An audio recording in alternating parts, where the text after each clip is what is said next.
Is there a music to democracy? Is there music to democracy? It's a very good question.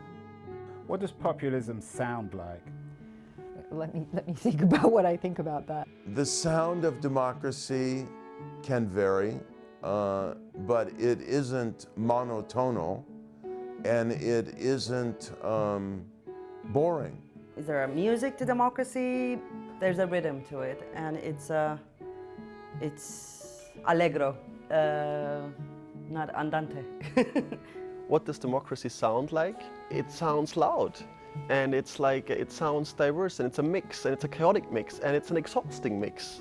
And it's like, sometimes you want to shut down ears because it's getting too loud, but that's what it's about, because our society is complex and diverse, and that should be reflected in the way how we do politics. The sound of democracy is an ability to laugh, is a freedom to laugh. There may not be so much to laugh about as in a bad, totalitarian, upset, insane system. There's an element of cacophony. There's an element of a lot of people speaking at once and wanting attention. It can be loud. But if it's too loud and too strident and too angry, it's hard to sustain. And this is the fundamental tension of all democracies, that democracy requires pluralism, difference, disagreement, argument, maybe even loud argument. But that if it's too intense and people lose some underlying foundation of mutual respect and common ground, then it becomes zero-sum, and then it becomes very dangerous. In democracy, nobody sings the same tune, but it doesn't mean that it is atonal, experimental, super boring thing. It is more like, it's like life, the music of democracy. It's like a busy street. If you know how to look at it, if you know how to listen to it, it may sound like jazz, improvised jam session, maybe. What should democracy sound like? An orchestra. An orchestra.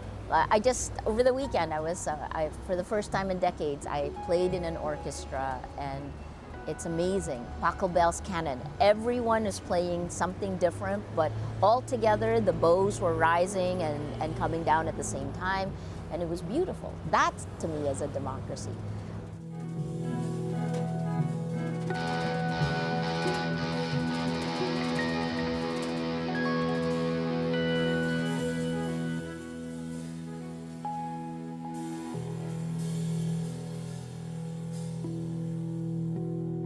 So what exactly is democracy then? Is it like an orchestra in which we are all playing a different instrument and yet our bows rise and fall together? Does democracy really sound symphonic? Back in 1989, with the fall of the Berlin Wall and what seemed, at the time at least, to be the universal triumph of Western liberalism, the historical logic of democracy did indeed appear to mimic the triumphant tune of a classical symphony. Indeed, one of the most iconic images from 1989 remains Leonard Bernstein's performance of Beethoven's Ninth on Christmas Day in a concert hall just over there. A celebration of freedom. Under the leadership of the conductor Leonard Bernstein, orchestral players and choirs from both East and West Germany are joined here in Berlin, just a few hundred meters east of the Brandenburg Gate, by musicians from America, Russia, France and Great Britain. The wall is down, and the city is euphoric. And never was a musical work more suitable for a celebration than the one we shall hear now, Beethoven's Ninth Symphony. On that memorable Christmas day in Berlin, Leonard Bernstein certainly wasn't alone in seeing the so-called Velvet Revolutions of 1989 as a triumphant conclusion in our struggle to be free. For some, the triumph of democracy in East Germany, Czechoslovakia, Hungary, Poland and Romania represented a kind of final movement in our collective narrative, the end of history, as one observer put it. For other, more romantic souls, these East European revolutions represented a blissful confirmation of life itself. You were a university student in 1989, and you rushed from the UK to Berlin as the wall was coming down. And on your lips were some late 18th century words from the English poet William Wordsworth, which seemed, in the late 20th century, to have sprung back to life. Bliss it was to be alive that very dawn.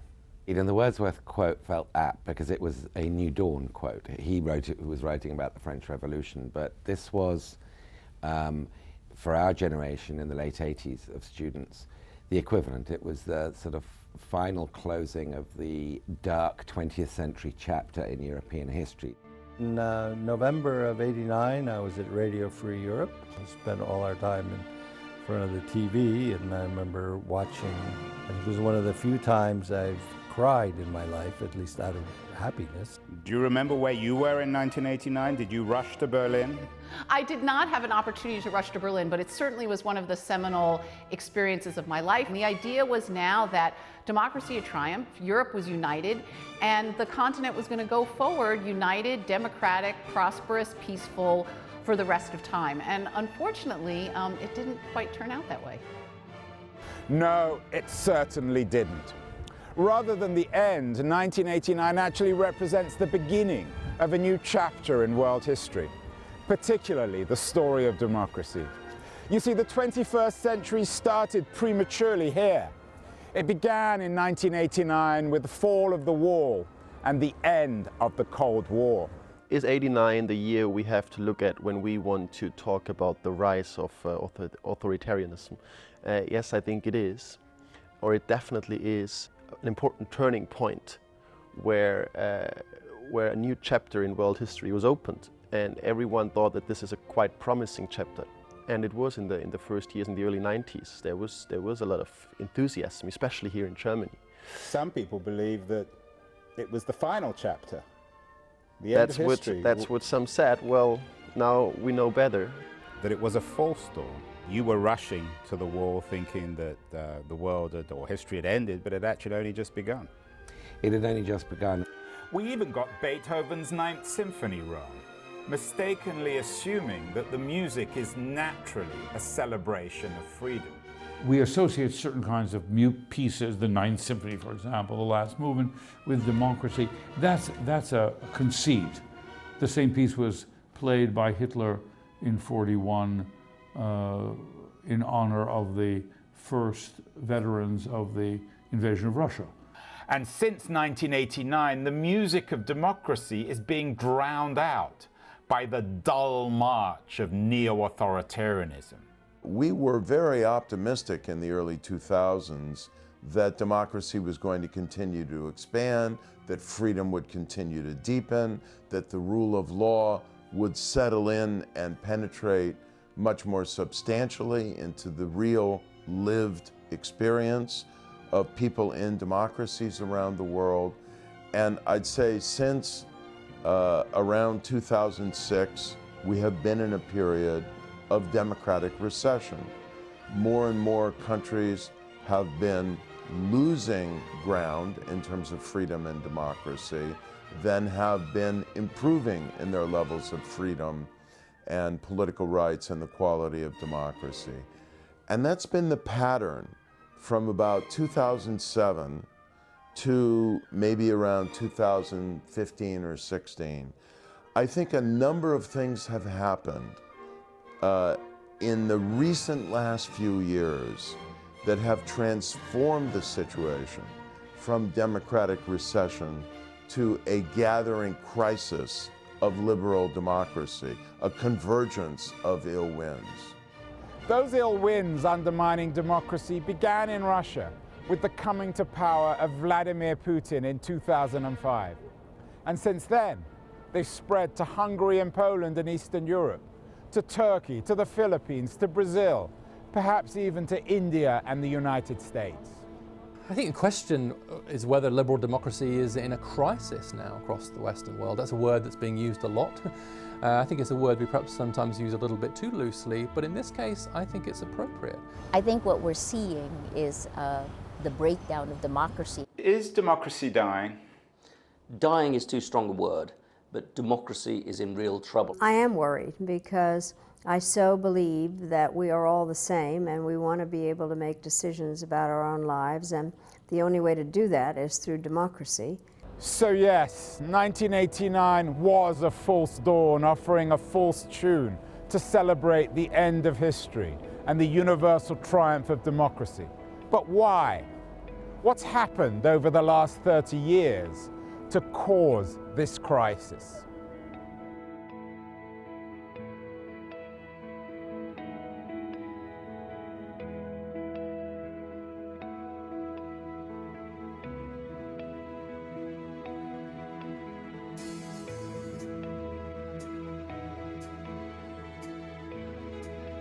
Back in 1989, this building on Battery Street in downtown San Francisco was just another anonymous office block. Today, having been renovated by a couple of wealthy internet entrepreneurs, the Battery, as it's now called, is an exclusive private dining club for Silicon Valley's powers that be. The club's entrance is illuminated by an aphorism from Winston Churchill. We shape our buildings, thereafter they shape us, Churchill said in a 1943 parliamentary debate about rebuilding the then bombed out British House of Commons. What's true about buildings is equally true about democracy, especially its history since 1989. Over the last 25 years, our democracies have taken on a troubling logic of their own. They are now being shaped by economic, technological, and cultural forces that we may have originally created, but no longer seem to be able to control. We shape our democracies, thereafter they shape us. It's this remixed Churchillian aphorism, with its chilling reminder that we are no longer completely in charge of our political fate, that best captures today's crisis of democracy. Well, I think that you need to understand the sort of long-term structural reasons why people aren't as committed to democracy as they once were. You know, I think there's a whole bunch of those that you could think about. The three most important in my mind are a stagnation of living standards for ordinary citizens, which means that democracy no longer has what political scientists used to call output legitimacy, that people no longer give democratic institutions the benefit of the doubt that in the end they're going to deliver for them. I think secondly, you have a set of important cultural and demographic transformations, which particularly mean that groups that were once dominant in countries like North America and Western Europe no longer get to have the same set of privileges over others in society, and a lot of them accept it, but there's also backlash against that. And then third, you have a rise of the internet and of social media, which makes it much easier for outsiders to have a real voice in the political system, which can be a good thing, but which can also allow people who are full of hatred, who want to spread fake news, to have a real voice. And at a time when people are already economically frustrated, already afraid of some of the cultural transformations we're seeing, that can become a very dangerous cocktail. This cocktail, ubiquitous in a simultaneously high-tech and inegalitarian San Francisco, is indeed the perfect economic, political, and technological storm, now both engulfing and undermining our democracies. And the origins of this lethal disruption can be traced back to 1989 and the end of the Cold War between the Soviet Union and the West. What the Cold War did in Britain and America, in particular, was it kept governments, centre-right, conservative and Republican administrations honest, because there you had this ideological competitor, the Warsaw Pact, the Soviet Union, saying we have a workers' paradise. So the incentive for capitalist systems to show that our workers actually did better had more freedoms, had higher standards of living, was very strong during the Cold War. When the Cold War ended, that incentive vanished. And so I think it's no coincidence that you see the real sort of high watermark of neoliberalism happening after the end of the Cold War. The real tragedy of democracy is the triumph of the most primitive Ayn Rand selfishness. The most incredible outcome of '89 is a kind of descent into both vulgarity and unfreedom. Just as history didn't end in 1989, nor did the Cold War confrontation between supporters of democracy and authoritarianism. Indeed, inflamed by a very dangerous cocktail of technological, cultural, and economic upheaval, the 20th century Cold War has metastasized into a 21st century global disinformation conflict that, if anything, represents an even deadlier threat to democracy. A lot of people trace today's history of democracy from the fall of the Berlin Wall in 1989, but 1989, of course, was also the year that Tim Berners-Lee invented the World Wide Web in Geneva. When historians look back at 1989, do you think that the invention of the internet, in terms of the challenges and problems of democracy in the 21st century, that will seem more important than the fall of the wall? Or will these two things be connected? I think they're connected, because while Tim Berners-Lee was inventing the internet, there was a KGB officer in Dresden in 1989 looking at the fall of the Berlin Wall and thinking, it didn't fall with a single bullet being fired, with a single missile. The Soviet Union had spent billions and billions of dollars on weaponry, and it fell because of what? Soft power. That was the lesson that Putin took from the fall of the Berlin Wall. And when he became the head of Russia, he tried to marshal Russia's soft power. He took over the television stations. He started creating television stations, and he basically transformed old-style Soviet active measures into new-style modern Russian disinformation. So in today's world of yawning inequalities, of ubiquitous social networks, of mass migration and its cultural discontents, there's a new kind of Cold War between supporters and opponents of democracy. Remember, we shape our democracies. Thereafter, they shape us. So what kind of democracies are we shaping in our age of great upheaval? And how are we all now being shaped, or perhaps reshaped, by these new political realities?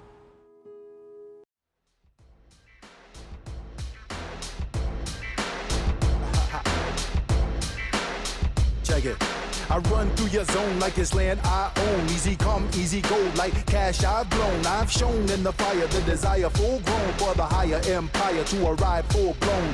Roam around the planet, making money, having fun. Got the pedal to the metal, never settle till I'm done. See, I do these jobs, money comes with ease, but I can't stop, it's like I got a disease. So nothing to do but hop in my fast car, forget the speed limit like I'm driving NASCAR. Party with my people over in Madagascar, then on the way home chillin' Casablanca.